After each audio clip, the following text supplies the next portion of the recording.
अस्सलामुअलैकुम, welcome to my YouTube channel. आज हम डिस्कस करेंगे वो तमाम आदात, वो तमाम फैक्टर्स जो आपके ब्रेन के लिए नुकसानदेह हैं, आपके न्यूरॉन्स के लिए नुकसानदेह हैं और आपकी ब्रेन हेल्थ को एडवर्सली अफेक्ट करते हैं। जैसे मैंने पिछली वीडियो में कुछ आदात बताई थी जो आपके ब्रेन के लिए बेनिफिशियल है, आज सेम इसी तरह से आपको वो आदात या वो फैक्टर्स बताऊँगा जो आपके ब्रेन के लिए नुकसानदेह हैं।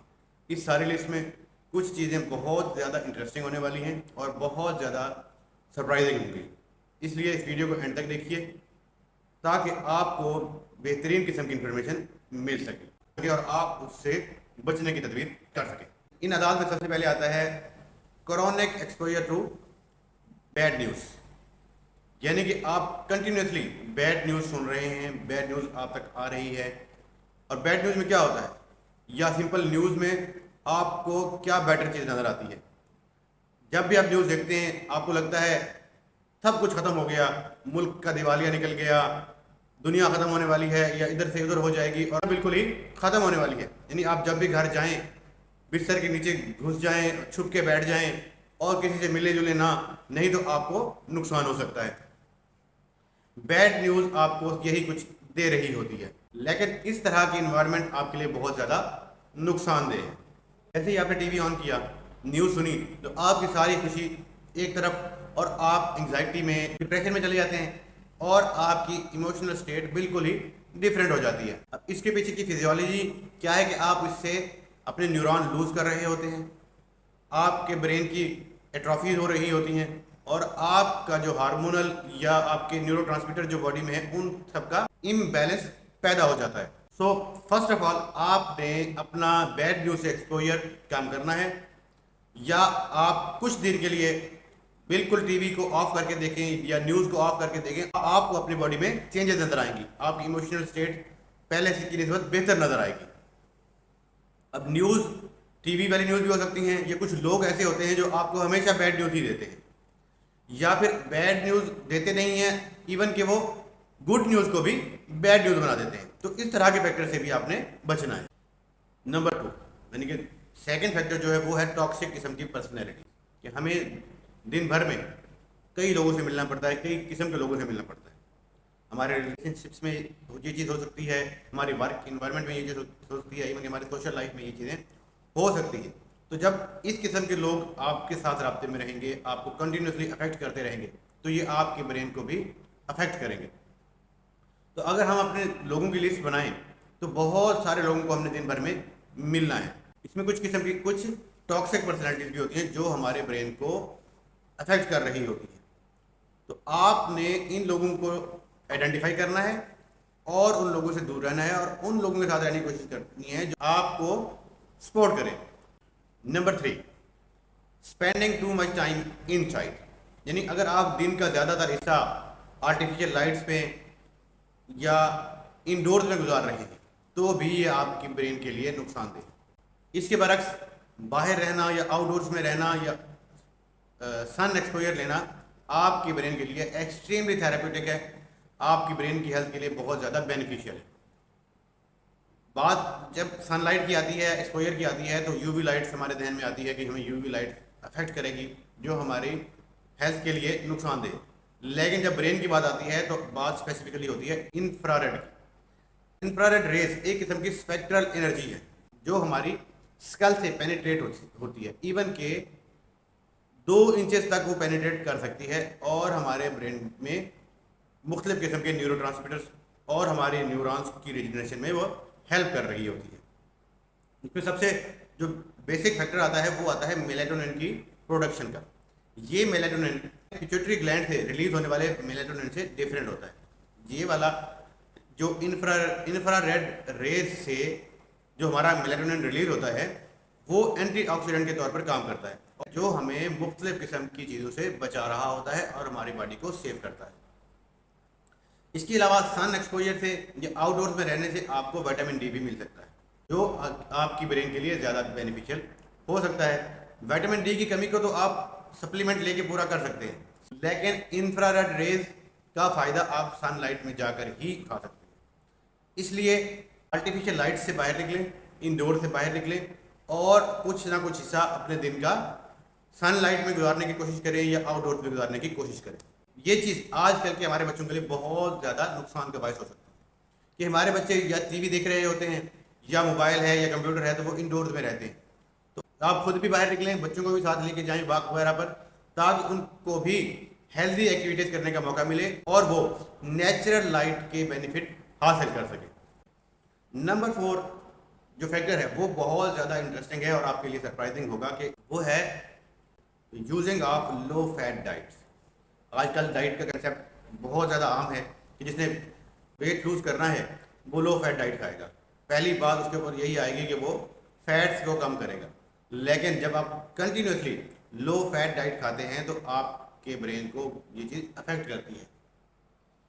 ये किस तरह से करती है कि हमारा ब्रेन जो है हमारी बॉडी के मुकाबले में ऑलमोस्ट 2% है, लेकिन उसको एनर्जी हमारी बॉडी के मुकाबले में 20% चाहिए होती है और वो 60% फैट्स पर मुश्तमिल होता है। इट मीन्स के ब्रेन हमारी बॉडी का फैटीएस्ट ऑर्गन है, ज़्यादातर वो फैट्स पर मुश्तमिल है। उसकी रीजनरेशन के लिए या हमें न्यूरॉन्स की माइलिनेशन के लिए फैट्स रिक्वायर्ड होते हैं, और जब हम कंटिन्यूसली लो फैट्स वाला खाना खाएंगे तो हमारी बॉडी में फैट्स की कमी होगी, जो कि ओवरऑल हमारे ब्रेन हेल्थ के लिए नुकसानदेह है। एक और फैक्टर जो हमें अफेक्ट करता है लो फैट डाइट से वो है कोलेस्ट्रॉल से हमारे बाइल एसिड्स बनते हैं। तो ये बाइल एसिड्स हमारे विटामिन ए, डी, के और ई की एब्जॉर्प्शन में हेल्प करते हैं। जब हम लो फैट वाला खाना खाते हैं, हमारे कोलेस्ट्रॉल लेवल नॉर्मल से भी नीचे चले जाते हैं, उनकी एब्जॉर्प्शन भी अफेक्ट होती है, और जो कि अगेन हमारे ब्रेन के लिए हार्मफुल साबित हो सकती है। 5वीं बैड हैबिट जो हमारे ब्रेन को अफेक्ट करती है वो है हाई ग्रेन डाइट।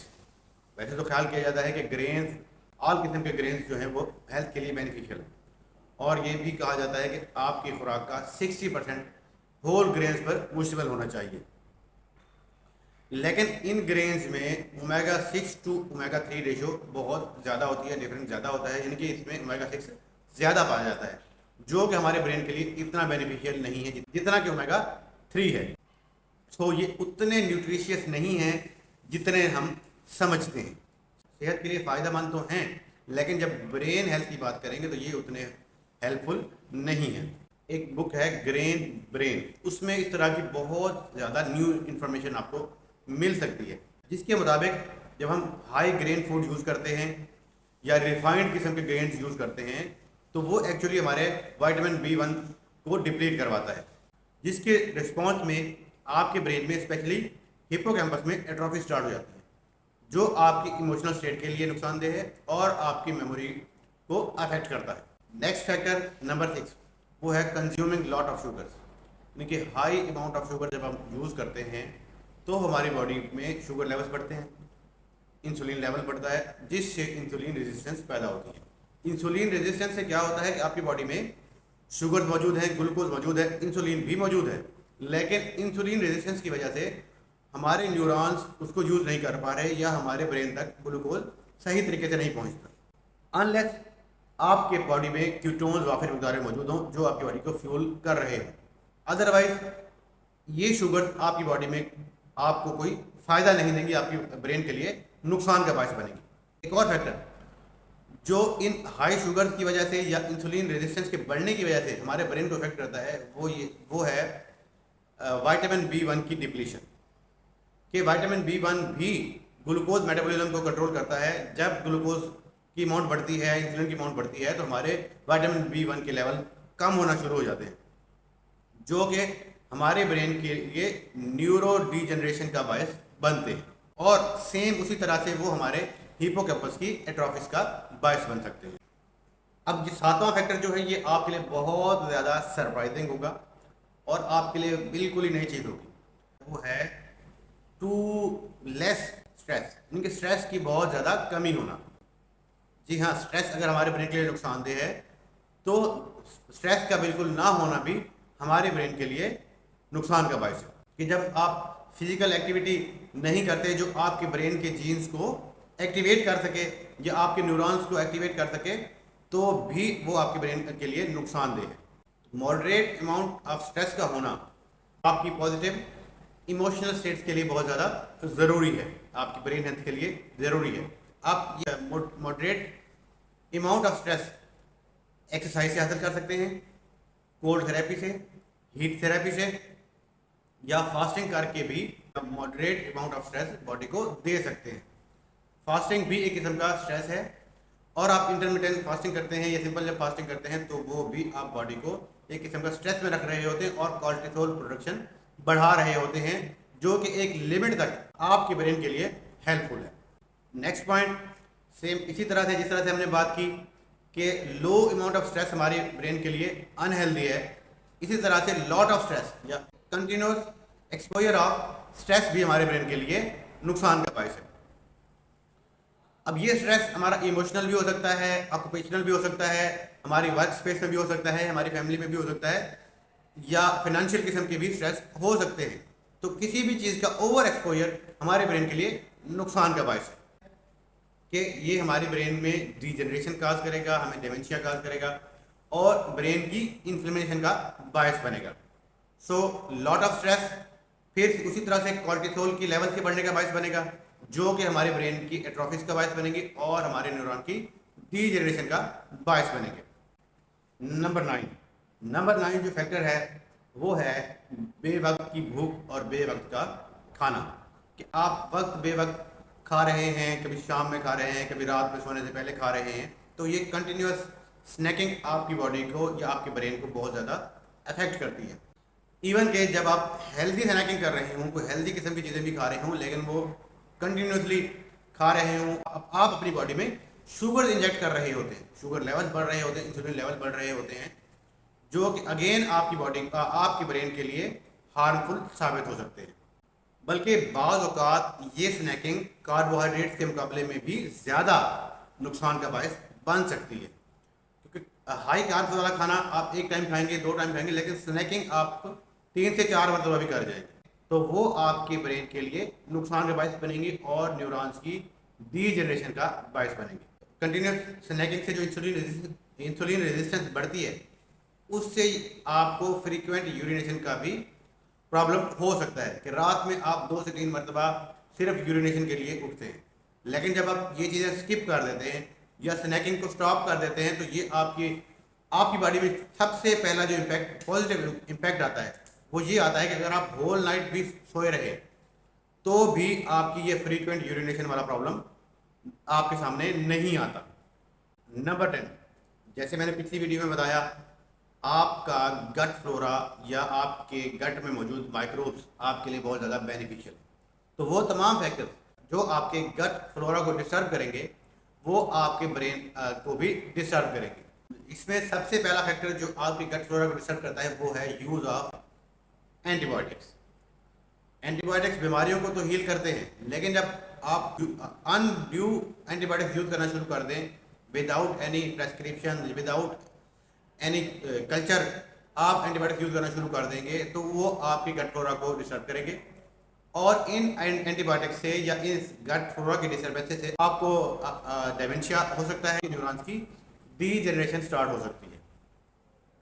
ख़ुसूसन जब बहुत ज़्यादा छोटी उम्र में उनको कंटिन्यूसली एंटीबायोटिक्स दी जाती है, उस टाइम जब उनके न्यूरॉन्स बन रहे होते हैं, उनका ब्रेन डेवलप हो रहा होता है, तो उस टाइम इन एंटीबायोटिक्स का एक्सपोजर उनके लिए बहुत ज़्यादा नुकसान का बायस होता है, क्योंकि यही माइक्रोब्स या यही गट फ्लोरा हमारी बॉडी में सेरोटोनिन और बहुत सारे न्यूरोट्रांसमीटर्स रिलीज और उनकी फॉर्मेशन में हेल्प कर रहा होता है। तो जब गट फ्लोरा डिस्टर्ब होगा तो वो तमाम न्यूरोट्रांसमीटर डिप्लीट होना शुरू हो जाएंगे और हमारे ब्रेन फंक्शंस को डिस्टर्ब करेंगे। तो ये तो थे वो तमाम फैक्टर्स जो आपके ब्रेन के लिए नुकसान का बायस हैं। और अगर आप इनमें से किसी चीज़ का शिकार हैं या कुछ इस तरह के आपकी लाइफस्टाइल में ये फैक्टर्स मौजूद हैं, तो आप उन फैक्टर को एड्रेस करें और उनसे बचने की कोशिश करें, ताकि आपकी ब्रेन हेल्थ स्ट्रांग होती रहे और आपकी बॉडी पर उसका पॉजिटिव इम्पैक्ट आए। अगर वीडियो अच्छी लगी हो तो लाइक, कमेंट और शेयर ज़रूर कीजिएगा और मेरे यूट्यूब चैनल नेचर फैला को सब्सक्राइब ज़रूर कीजिएगा। मिलते हैं अगली वीडियो में, जब तक के लिए इजाज़त दीजिए। अल्लाह हाफ़िज़।